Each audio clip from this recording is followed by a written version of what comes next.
and welcome to Learning Music with Pat. Today I'm going to start off by playing a song that I wrote, and I don't think I've played it before, but if I have, then I have. I don't think you'd remember it, but I did write it, and the purpose of my writing it is I wanted to show you how you can write it in different time signatures and still get exactly the same song. So I'm going to start off with this song here on this chart, and I just called it Same Song because I'm going to be playing it 3 or 4 times, and it's going to be the same song even though I've written it differently. So I've got this in 3/4 time. Now, a 3/4 time indicates that it's going to be 3 beats to a measure, and that 4 indicates that it's going to be, a quarter note is going to be 1 beat. So this is really easy to count. It has 1 sharp. All the quarter notes are 1 beat. So I have in this song, and I wrote it this way purposely, that they all are quarter notes, and occasionally I have either a dotted half, that's a full measure, 3 beats, or a whole note, sometimes tied in with another whole note, that's also a whole measure, 3 beats. What's the difference between this 3 beats and that 3 beats? Nothing. Or this 3 beats, no difference. They're all 3 beats. So why would I write it like I wrote it? Well, a half is going to be 2 beats in 3/4 time. If a quarter note is 1 beat, a half note's going to be 2 beats, but we want 3 beats. So you add that dot, and that adds the extra beat because it gives you half again the worth of the note as it was in the key signature. The key signature says 3 beats. If this is 2 beats, then a half of that is an extra 1 beat. Add it together and you get 3 beats. Well, what about this? That's just a whole note. Well, a whole note has whatever the worth of the note is according to the time signature. So the time signature is 3, 4. That's going to be 3, and that's going to be 3, because a whole note is whatever the time signature says it is. Just like it is with the dotted half, it's whatever the signature allows for. 2 beats plus 1 beat makes 3 beats. So it doesn't really matter how you write it. And all you have to do is count 1, 2, 3, 1, 2, 3, 1, 2, 3, 1, 2, 3. So 1, 2, 3, because a quarter note is 1 beat. 1, 2, 3, 1, 2, 3, 1, 2, 3, 1, 2, 3, 1, 2, 3, 1, 2, 3, 1, 2, 3. Now here you have it looped together. You have it tied together. So therefore you do not tongue this, and you end up by playing that note for 6 beats instead of 3 beats, because you're not tonguing this. You hold that and you play it, but you attach it to that note without tonguing it. So that's the way it all goes. Here is the same. This is a dotted half note, 3 beats, a dotted half note, 3 beats. You tongue that, it's the first note, and you just hold it through the length of both of those notes, so it becomes twice as long as if I had just written it without the tie. It's the same thing for the whole notes. I tongue that first note, I hold it there 3 beats, but since I've got it looped together, since I've got it tied together, I just add that on without tonguing, and it ends up that I'm holding that note for 3 beats and then holding this note with 3 beats without tonguing. And in doing that, it becomes like a 6-beat note. That's all it is, the whole song. So I've got same song, 3/4 time. That's what I meant to write there, 3/4. And that's how you count it. It really is quite simple, but I want to play it so you can hear it, because then after that, I'm going to write it in 6/8. And then after that, I'm going to write it in triplets. So I'm not going to play it very fast because it's not a fast song, but I could play it as fast as I want to because I haven't made any denotation as to how fast it wants to be. It is basically what you want to play, whatever it is you want to play. So let me try this.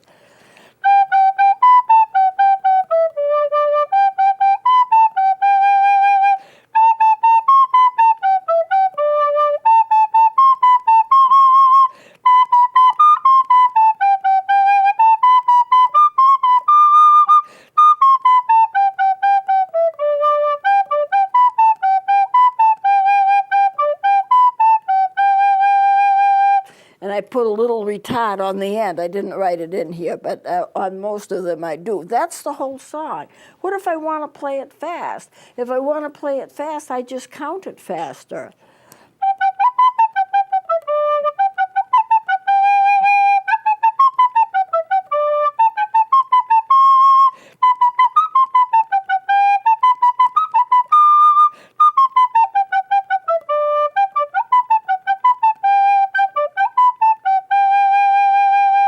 So it really is kind of a dance mode when you do it that way.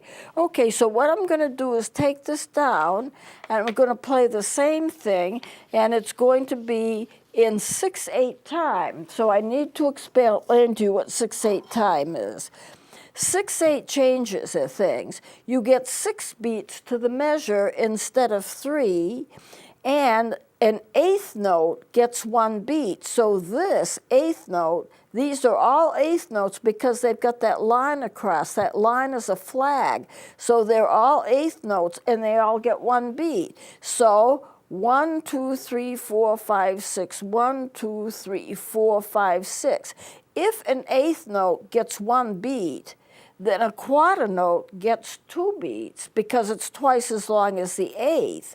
And then a dotted quarter gets 3 beats. So the quarter gets 2 beats, and then, so remember, an eighth note is 1 beat, and so a quarter note is 2 beats, and this dot gives it an extra eighth, and so therefore it ends up by being 3 beats because it's equivalent to 3 eighth notes, and an eighth note gets 1 beat.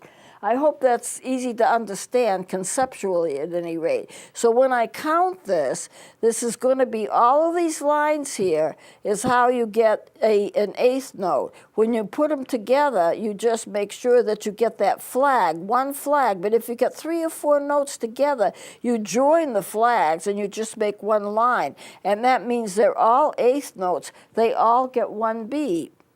And that's the way it is all the way through. So instead of having quite a few measures with 3 beats, we have fewer measures with 6 beats because you're making the measures like half longer again, 3 beats longer again. Instead of 3/4, you get 6/8. You're really just lengthening it by an equal amount, you know, like half again. 1, 2, 3, and if I did it on 3/4 time, there would be a bar line here. 1, 2, 3, 1, 2, 3, 1, 2, 3, 1, 2, 3, and they would all be quarter notes. What I'm doing is I'm lengthening the measures so there are more counts to a measure, so I have fewer measures, but each measure has 6 beats in it. So, excuse me. So let's try playing that, and you'll be counting 1, 2, 3, 4, 5, 6. 1, 2, 3, 4, 5, 6. 1, 2, 3, 4, 5, 6. 1, 2, 3, 4, 5, 6. Remember, this is going to be 3 beats, a dotted quarter, added to another 3 beats, another dotted quarter. Tied together, they make 6 beats.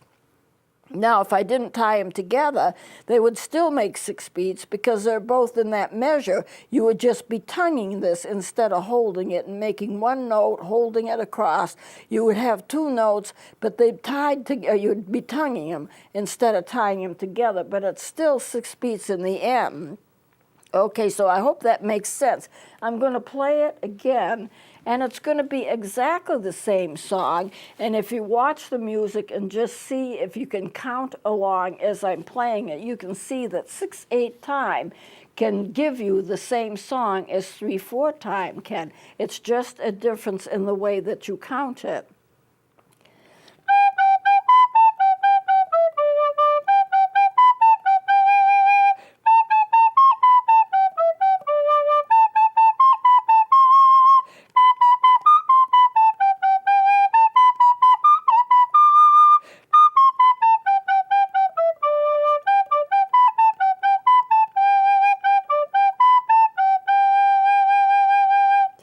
6/8 time, exactly the same song. Timed differently, counted a little differently, but you end up basically with exactly the same song.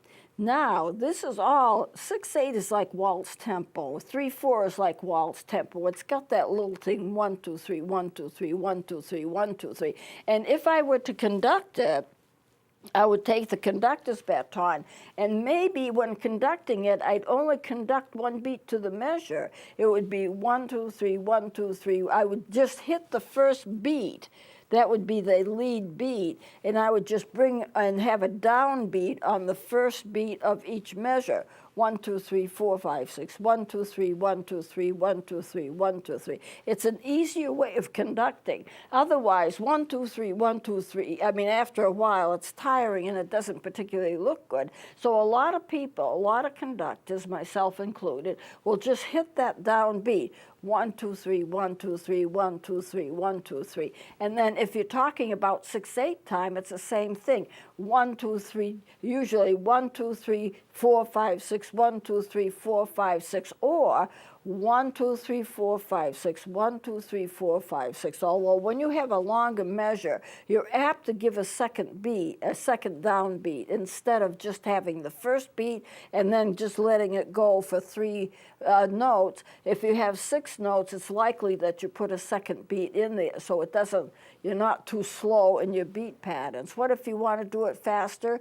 Well, 1, 2, 3, 4, 5, 6, 1, 2, 3, 4, 5, 6. You still can do that first beat, downbeat, without anything else if you want to conduct it in that way. So conductors get creative in the way that they do it. Now I'm going to take this down and we're going to see the same song, but we're going to see it in triplets. Let's see, I need to move mine as well here because I have to write twice. I have to be able to see it, and you have to be able to see it.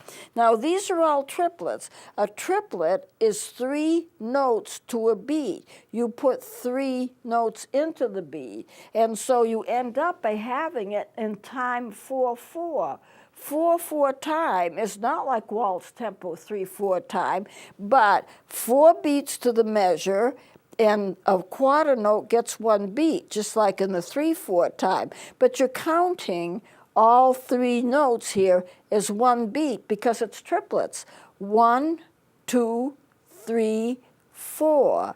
That quarter note is the 4th beat. So I can get away with writing this in 4/4 time rather than 3/4 time by doing it in triplets and having all of these 3 notes as 1 beat, 1 beat, 1 beat, and this is the 4th beat. On this measure here, 1 beat, 1 beat, so that's going to be 2 beats. And then this half note is going to be 3/4 because it has 2 beats in it. So it's 1, 2, 3, 4. 1, 2, 3, 4. 1, 2, 3, 4. All the way through. So I can write it in 3/4 time, I can write it in 6/8 time, I can write it in 4/4 time, and I'll play it again in this 4/4 time, and everything is triplets except for the half notes, or an occasional quarter note, which gets 1 beat because it's 4 on the bottom, which means that the quarter note gets 1 beat. So I'll play it again. It will be, however, the same song, but we're playing, if you follow along, see if you can figure. This is 1 beat, 2 beat, 3 beat, 4. 1 beat, 2 beat, 3, 4. And it repeats itself, sometimes with different notes, but the pattern repeats itself all the way through the song. And you can write it in different ways. So let me play it again.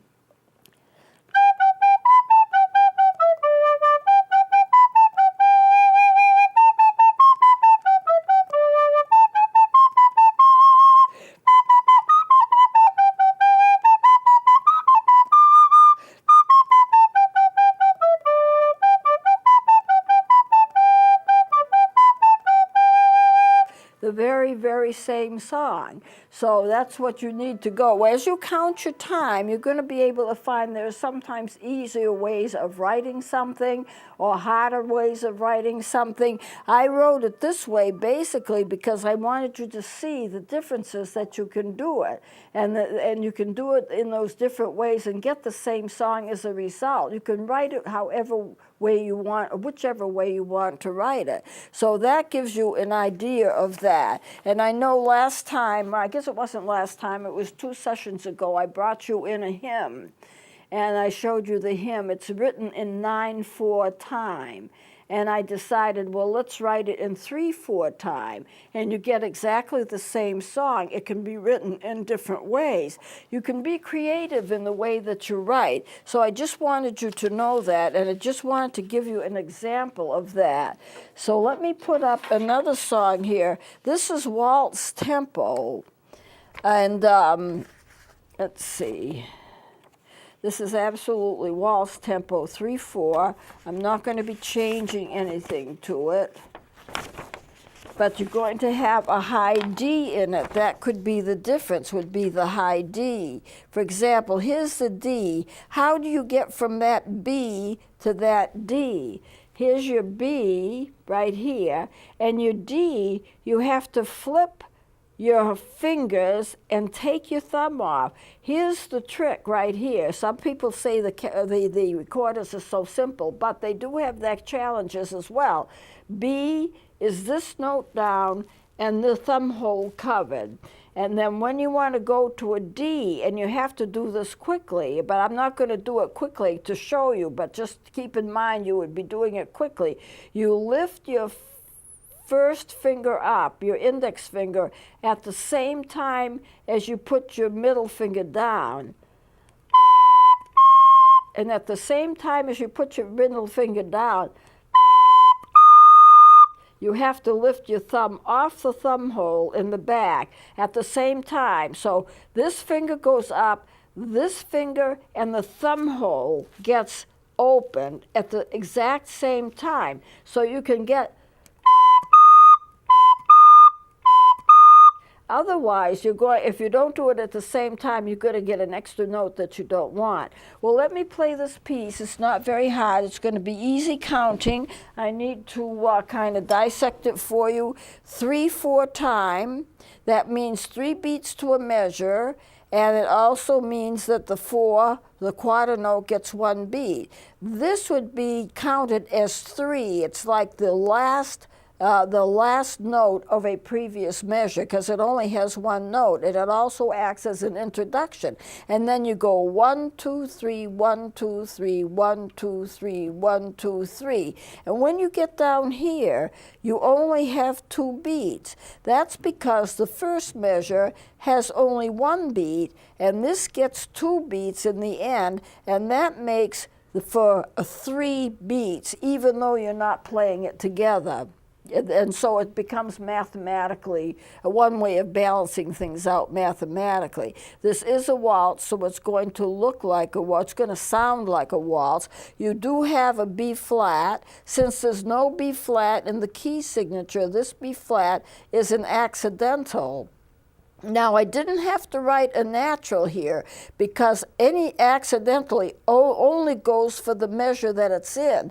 And so you automatically would be back into a B natural, but I put it in just as a reminder, especially for students who without thinking might think that this is still flatted because it's next to the one that is flatted. But there's a bar line there. So it goes back to what it was originally, but just as a reminder, I put the natural in there. And so once in a while, you'll get the same thing. Now, this is a C sharp. How do you play a C sharp? B, C, C sharp, and D. It's an interesting exercise. Let me just show you by fingering it. B is here. C is here. Now on that C sharp, you put the first finger down and lift the thumb off the thumb hole at the same time.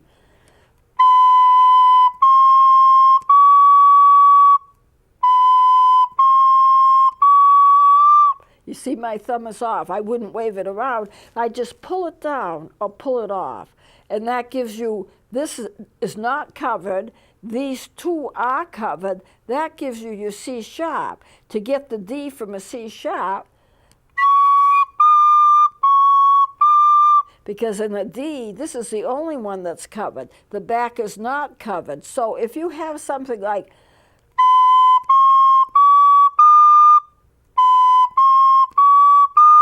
it's a little tricky to get used to, which is sometimes why I use alternate fingerings, but that would be the correct way of playing it.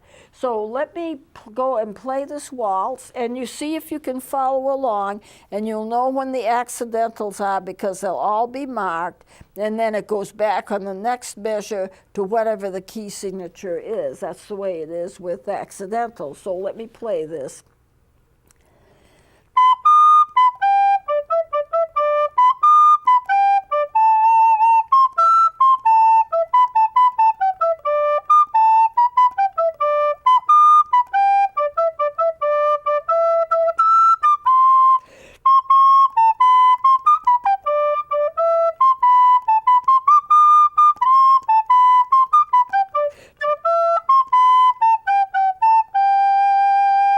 That's the whole song.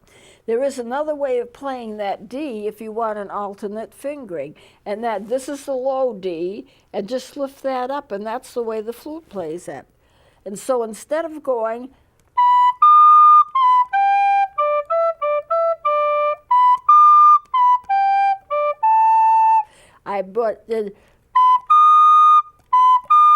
I went from that B to the D like the flute does. It actually is easier on the balance, but the correct way is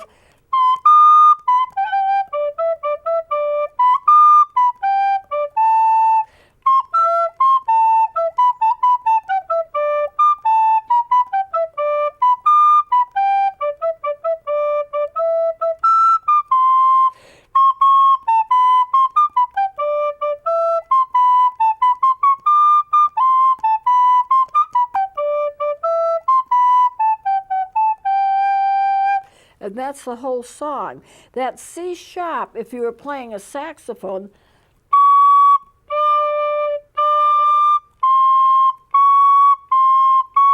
on the recorder,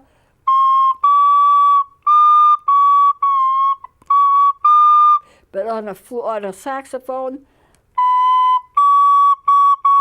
just these fingers are off. You put these fingers down for balance, but you don't have any of these fingers down for a C sharp. On a saxophone, it's a little easier to play, I think, but I use sometimes that as an alternate fingering, but that's not the fingering that's generally used for the recorder. So I try to show you both.